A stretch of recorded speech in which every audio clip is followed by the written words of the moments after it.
Bonjour à tous et bienvenue dans le nouvel épisode du podcast de Productivio. Le podcast qui vous donne des trucs et astuces pour apprendre à ne faire efficacement que ce qui compte vraiment et à gagner en sérénité. Je m'appelle Priscille et je suis votre hôtesse pour les prochaines minutes.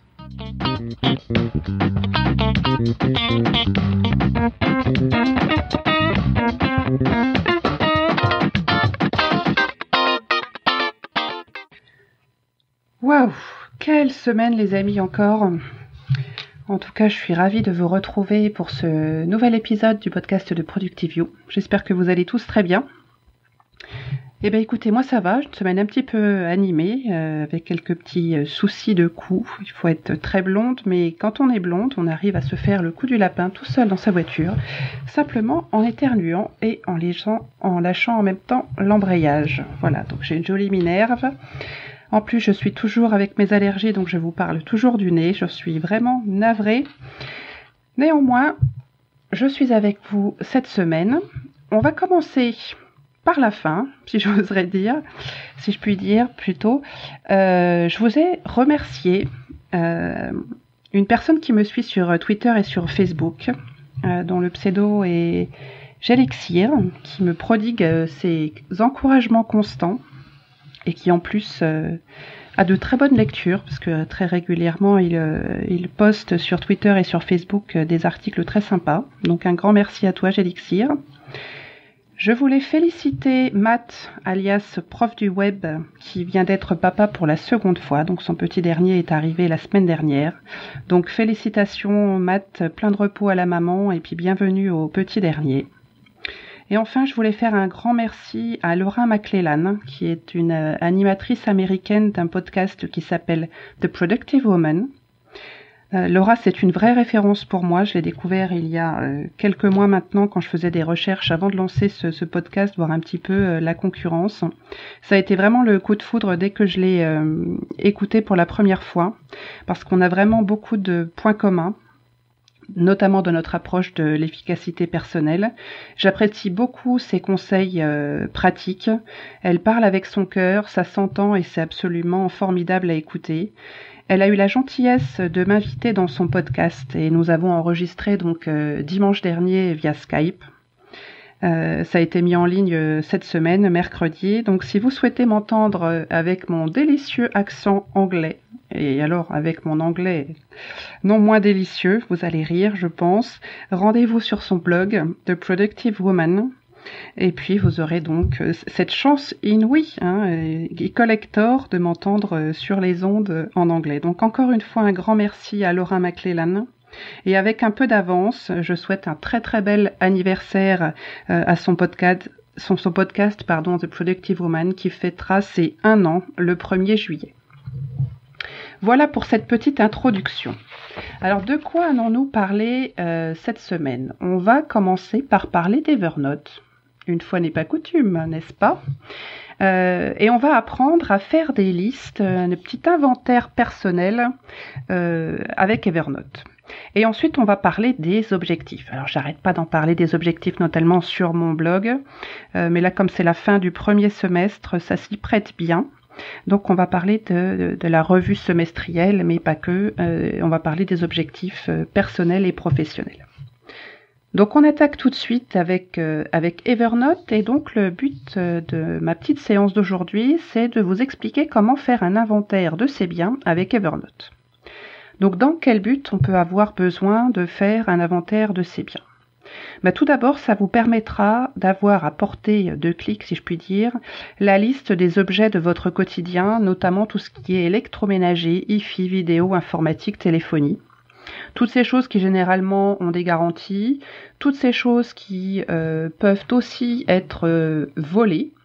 Donc ça peut avoir un petit intérêt quand même d'avoir une trace de toutes ces choses-là. Alors comment on va procéder ? Tout d'abord, on va effectivement repérer les objets qu'on veut mettre dans notre liste. Et on va créer dans Evernote une note par appareil. Et dans cette note, alors on va mettre une photo de l'objet, si possible une photo du numéro de série. Alors pour les appareils, les gros appareils ménagers, il faut parfois ouvrir les portes, c'est souvent quand même facilement accessible. J'étais assez surpris, je pensais que j'allais devoir déménager la moitié de la cuisine et en fait pas du tout. Généralement c'est en ouvrant les portes, vous regarderez, il y a des étiquettes soit sur la porte elle-même, sur les côtés, soit sur le montant de la porte, que ce soit le four ou le réfrigérateur, etc. On trouve facilement le numéro de série. Et on va aussi scanner, donc faire une photo via Evernote, soit de la facture, ou bien de la garantie, voire des deux, éventuellement du mode d'emploi. Alors quand je vous dis scanner, on a une fonction dans Evernote qui permet de faire une photo, un scan, un document, carte de visite, vous avez plusieurs choix. Personnellement, je préfère utiliser une application qui est liée à Evernote qui s'appelle Scannable. Alors je vous explique pourquoi. J'ai un vieil iPhone, c'est un 5C. Jusqu'à la précédente version d'Evernote, je trouvais que l'appareil photo intégré fonctionnait extrêmement bien et que ça marchait très bien même pour scanner les documents. Depuis la dernière version, je trouve que c'est pas du tout évident et ça met un temps fou. Alors qu'avec la petite application Scannable, ça va beaucoup plus vite. Voilà pour mon avis personnel, mais c'est probablement lié à mon smartphone qui est peut-être un petit peu ancien. Bref, donc vous avez fait votre note avec vos photos à l'intérieur. Vous allez nommer cette note. Alors, vous les nommer, si possible, toutes de la même façon, que ça ressemble à peu près à quelque chose. Par exemple, le nom de l'appareil, la vaisselle, la marque, peut-être une date si ça vous dit, mais que ce soit quand même assez cohérent. Ensuite, toutes ces notes, on va les sélectionner tout ensemble. Et on va faire ce qu'on appelle une note de synthèse. Donc j'en ai déjà parlé dans ce podcast, de faire une note de synthèse. C'est une fonctionnalité que vous propose Evernote. Vous allez toutes les sélectionner. Et là, vous allez avoir plusieurs choix, dont celui de les fusionner. Donc je ne vous conseille pas forcément. Et de faire une note de synthèse, ou de sommaire plutôt. C'est-à-dire que vous allez récupérer en fait une note qui n'aura que les titres de toutes celles que vous avez sélectionnées. Et ce qui va vous permettre de récupérer la liste de tous vos appareils. Donc là, jusque-là, c'est très très simple.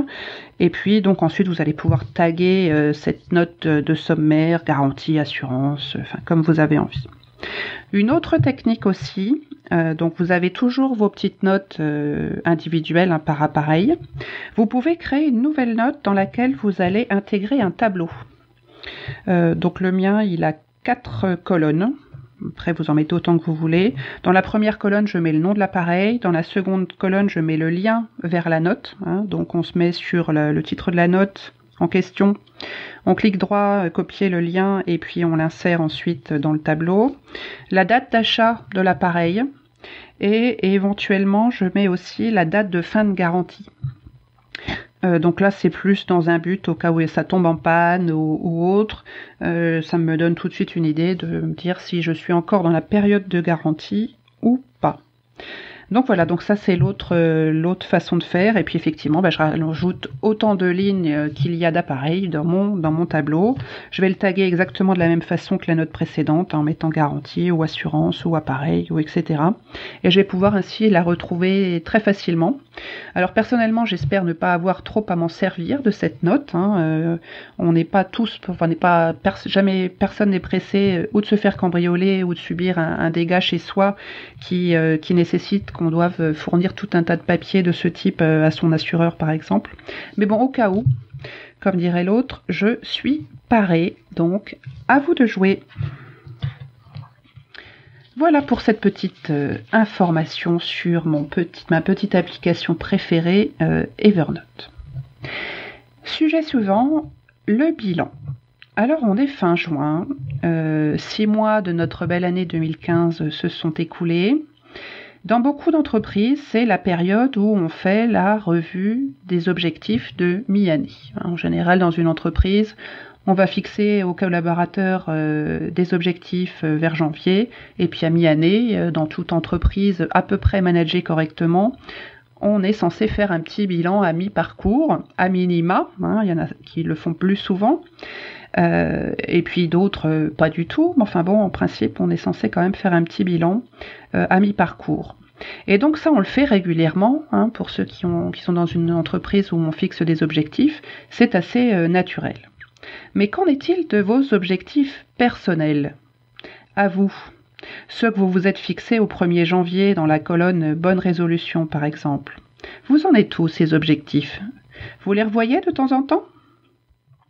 Alors on est fin juin, et j'aurais tendance à dire il reste encore 6 mois en 2015, donc il est vraiment pas trop tard pour reprendre vos fameuses bonnes résolutions et pour en tirer de véritables objectifs à réaliser dans les prochains mois. Alors je vais vous proposer une méthode qui n'est pas très compliquée, qui est un petit peu structurée, enfin c'est une méthode, hein, sinon ça ne s'appellerait pas comme ça. Et donc habituellement, on dit que pour fixer ces objectifs, on a un petit acronyme, on dit que les objectifs doivent être SMART. Donc c'est un mot anglais qui veut dire intelligent, mais ces lettres, ces 5 lettres, elles veulent dire aussi quelque chose et c'est un petit peu une façon de se rappeler de la façon dont on va structurer ou créer ces objectifs. Donc pour reprendre ces objectifs SMART, le S, donc c'est pour simple ou spécifique en français, le M pour mesurable, le A pour atteignable ou actionnable, le R pour réaliste, et le T c'est pour temps, timeable en anglais. Et alors moi je vais vous proposer de rajouter quelques petites lettres, hein, d'allonger un peu cette liste, parce que je pense que pour atteindre un objectif, on a besoin d'un certain nombre d'autres facteurs. Et donc à ce SMART, on va ajouter 3 lettres, un E, un R, un S. Ça va faire Smarters. Ça veut absolument plus rien dire en anglais. Mais c'est pas grave, c'est un moyen mnémotechnique qui va nous permettre et vous permettre de à la fois poser vos objectifs, mais surtout d'avoir une bonne technique, une bonne méthode pour les atteindre. Et donc là, j'ai posé 8 lettres, j'ai fait un Scrabble, parce qu'il y avait un S sur le jeu, et j'ai gagné. Yes! Alors on y va. On reprend les petites lettres de notre Smarters. Donc le S. Le S, c'est pour simple ou spécifique. Alors pourquoi simple ou spécifique? En fait, c'est simple dans le sens que cet objectif, il ne doit pas prêter à confusion. Il doit être vraiment très clairement exprimé, très simplement exprimé. On peut dire aussi très spécifique, très précis. On n'est pas dans le flou. Par exemple, si en début d'année, vous vous êtes dit je me mets à faire du sport, on va être spécifique. Je me mets à faire quel sport? Combien de fois par semaine, etc., avec quel objectif à la fin. Donc on est très spécifique, très précis. Ensuite le M, mesurable. Alors avoir un objectif mesurable, ça aide déjà à la visualisation, parce qu'on a généralement un chiffre, hein, on mesure plus facilement des chiffres, et surtout ça l'ancre ça ancre le but, hein, parce que vraiment on veut atteindre quelque chose. Vous voulez perdre du poids, vous vous dites, je veux perdre 10 kilos. Voilà, on sait ce qu'on veut. Hein. Vous voulez lire plus, vous considérez que vous ne lisez pas assez, vous allez fixer un objectif en vous disant, je veux lire 1 livre par mois. Et vous allez pouvoir facilement vous rendre compte si vous lisez bien 1 livre par mois. Vous voulez économiser, oui c'est bien, mais vous voulez économiser combien? Et vous allez pouvoir ensuite aller vérifier sur votre compte d'épargne que vous avez bien atteint votre objectif en ayant cette somme vraiment présente sur ce compte d'épargne. 3e lettre, le A. Donc atteignable ou actionnable. Alors c'est un objectif qui doit être à notre portée. Alors il ne s'agit pas d'aller sur la Lune, hein, on n'en est pas là. Mais c'est quelque chose que vous allez pouvoir faire, vous allez pouvoir actionner, vous disposez des moyens pour le faire, des moyens physiques ou matériels, pour atteindre cet objectif, et vous allez pouvoir l'actionner, c'est-à-dire le décrire ou le découper en une liste de petites actions que vous allez entreprendre l'une après l'autre pour pouvoir atteindre cet objectif. Donc on est là dans vraiment l'action. Je décris mon objectif et je le découpe en petits pas, si vous préférez, en petites actions que vous allez faire selon